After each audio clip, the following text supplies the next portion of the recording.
This is part 18 of our Link's Awakening walkthrough, and in this video we're going to be tackling the optional dungeon. It's called the Color Dungeon, and this actually wasn't in the original version of Link's Awakening. Nope. They introduced it for Link's Awakening DX, the release on the Game Boy Color. Yep, it's just like you said, an optional dungeon. Like at the end, you'll get your choice between a red tunic or a blue tunic, and the blue tunic will increase Link's defense, and the red will increase your attack. And now, if you know our style of play, or at least my style of play, it's both our styles. We both pretty much play the same way. We're both kind of pedal to the metal, charge foot on the gas. We opt for defense. Yeah, defense. Well, you would also think with the attitude that May would also opt for offense. True. Because so we take a lot more damage with foot on the pedal. So yeah, good choice. At least I do. So I'm trying to minimize my trips to see Crazy Tracy. And I don't know. I mean, I don't know how I feel about this dungeon. Well, first of all, I didn't even know about it until after I beat Link's Awakening. So, Or no, I found out about it right before I got to the final boss. So yeah, I mean, I guess it was kind of cool that they put this in here, but it's good to get the upgrade as soon as you can. Definitely. And I think you can honestly get into this dungeon as early as once you have the power bracelet and the powder. Now, was that in the black and white version, the tunics? No. Okay, I was wondering about that. Well, it's like because you can't introduce another instrument or whatever, so I think they just had to come up with something to make it worth your while to go through this dungeon. Yeah, it's like obviously it's like kind of like a tribute, I guess. See, like the whole color version, like having a.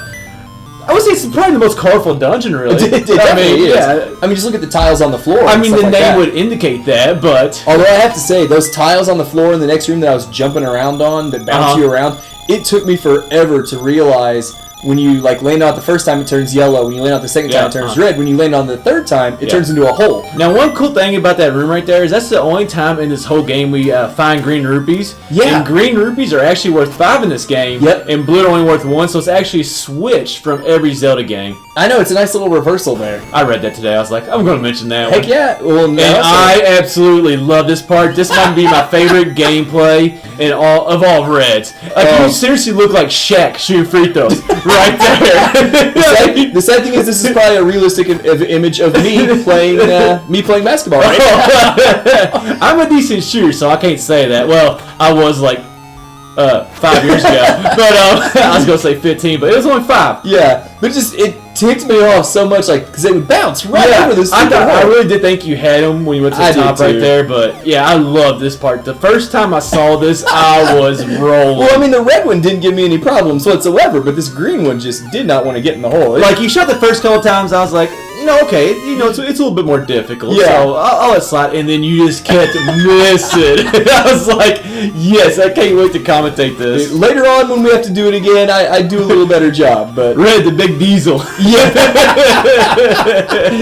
definitely Shaq-like in my shooting there. And they ain't slam dunks. That's you need him kids dance so you can get a wish and wish and make the hood monsters.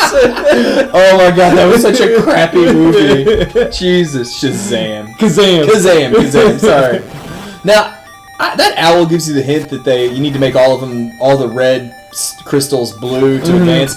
Yeah, we read that after we made them all blue. Well, you hit one later on too. You actually get read a stone beak later on that says the exact same thing in the room where we will be doing it at. Yeah. Now this is where if you talk, you have to talk to those 2 guys blocking the very entrance to this dungeon. They say you can't go forward unless you have the powder. Yeah. You have to use powder to soften this guy up so you can hit him with your sword. Now, have we faced this guy yet or not? No, but we face him. We do face them later on in the game. Yeah, we face the very miniature versions of them. They're always walking around, little green guys that shock you when you hit them. But you don't have to use the magic powder on them. I wonder if the magic powder actually does work on those guys. It probably does. I never tried it. I just usually avoid them because they shock you. I usually shoot arrows, or I guess I do usually avoid them. Yeah. All I know is that guy kept landing on me, and I'm glad he released a fairy when he died. Yeah. I was down to 2 hearts there. I was a little worried too. Yeah, because no one wants to listen to that beeping sound for a while. Now, one thing here is, I don't know if you just chose to go a different way or went the wrong way, I don't know, but we get the dungeon map very late in this area. And the boss key very early. I think I could have gotten it earlier. And okay, I wasn't sure. I saw that. I wasn't sure if you get the dungeon map earlier or not. I'm pretty sure you can. There's a room a little while that I'm headed to where you had options. I think this was it, actually. You could go down or up. I think down would take you to the map. I think it was in the previous room because there was that Maybe key. It was, yeah. There was that key door that was at the top that you didn't go into, and I think that might be where the dungeon is. It might be. But there's definitely an alternate routes you can But we're men. We don't need maps. We don't. So we chose to get last. I save it for last. Yeah. The nightmare key seemed more important. I know where I'm going. And I think I'm just looking for. I just can't shoot orb monsters. No, not at all. Well, it's cool though too. Right there, you finally get like a bag of magic, which we already used. We already fought the guy that we need to use the magic on. And also, I thought it was interesting. This is one of the very few dungeons in the game. Speaking of that mini boss we just fought, that actually has 2 mini bosses. Like we fought the big. Oh yeah, you're right. It has 3 bosses altogether. Yeah, because we're actually gonna fight another mini boss that tries to bring the roof down on us. And I was determined to get that fairy. Yeah, you were. Well, hey, you got to the fairy.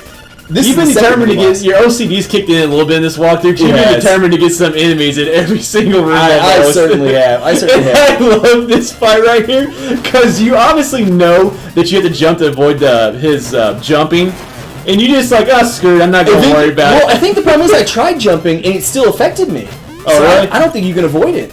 So finally. There's got to be a way. Yeah, I think you just got timed right, but I just love how you eventually, you can just tell that you gave up on that plan. Pretty much. And you're like, I'm just going to swing like crazy every chance I get. And the sad thing is, like, those boulders that, I've been hit 3 or 4 times here, they only do a half heart of damage. Yeah, we don't have the Blue Tunic yet. Yeah, so I was willing to sacrifice 3 or 4 hearts just to stay here. Like I said, I think you got to time it pretty well. Yeah.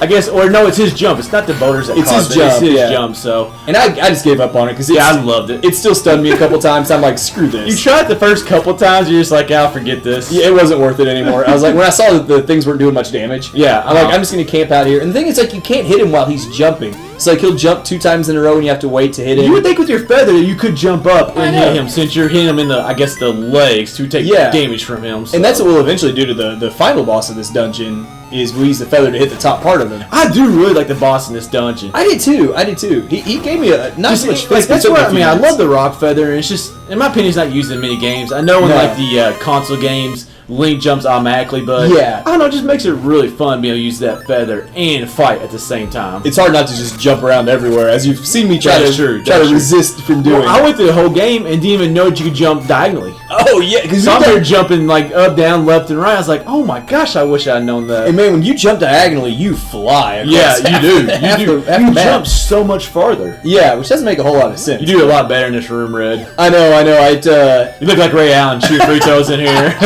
I practiced between lifetime 90%. Yeah, I practiced between the previous room and this one, so I had to get that percentage. Is that Jesus Shuttlesworth or is that Red? Oh, that was Jesus. That was definitely Jesus Shuttlesworth. Oh my gosh! But yeah, let's just stop talking about the first time. Now this puzzle can be a little bit of a pain if you just don't know. Yeah, I mean you just hit the middle ones and it's this piece of cake. I think I probably almost took 50 swings in here the first time I played this game because, I mean, obviously you don't really think of a pattern. Well, I don't. I usually until I fell miserably. Well, it's funny too. It's like I didn't realize, I guess, until the second or third room like that it changes. Like if you hit like a middle crystal, it changes the 3, like one above it, one below it, and one in the middle. Yeah. So like every one you hit's gonna change the corner ones twice and the middle one. It was a whole weird thing. Mm-hmm. But it. Thankfully, I knew the pattern going in because we were doing a walkthrough. Yes, because we were doing a walkthrough. I don't think you guys wanted to watch me swing away. Like I said, I bet I almost swung 50 times because I always hit the wrong one, and then it set this one, and then it set this one. I was just like, ugh. And what I really like about this boss, you said it is a fun concept. And, I love it. Of course, using the rock feather to jump up and hit his big top part, but also the fact that like is that an eye or like a jelly back? I don't know. No, because his face is down the bottom. I say it looks like he's got eyes down there. So it's just I don't know why your exposed part would be. That's like the worst location. I know. What's he doing in Hellstorm? Dies. Yeah, exactly. I need to go find that mini boss that dropped boulders from the roof and bring him in here and let him take care of this guy. Team up with him. But I think it's a cool concept that like if you take too much time between hits, that bulb will go back to getting closer and closer to green. Oh, I did not know that. And once you get into red, I think it kind of stays. But if you take too much time between hits I did not know that. Like I start going. Yeah, I heard the beginning part, like said green, yellow, or whatever. Green, yellow, and red. Yeah. I just thought it just kept on going down. Like if you take too much time, it'll work its way back up. That's nice to know. So, but the good thing is, I think you can hit him twice each time you jump. Yeah. If you swing really fast. So as long as you don't get knocked back by his attacks or bounce off of him like except for him throwing jacks at you, it doesn't look like too hard of a boss fight. No. For like an optional dungeon, they're not going to put one of the hardest bosses in the game in it. No, not at all. And as we mentioned earlier, I chose to go with the Blue Tunic just because. Bad decision. With my crazy approach, I went with less damage too. Yeah, but now that we've got that tunic, that wraps up walkthrough 18, the color dungeon.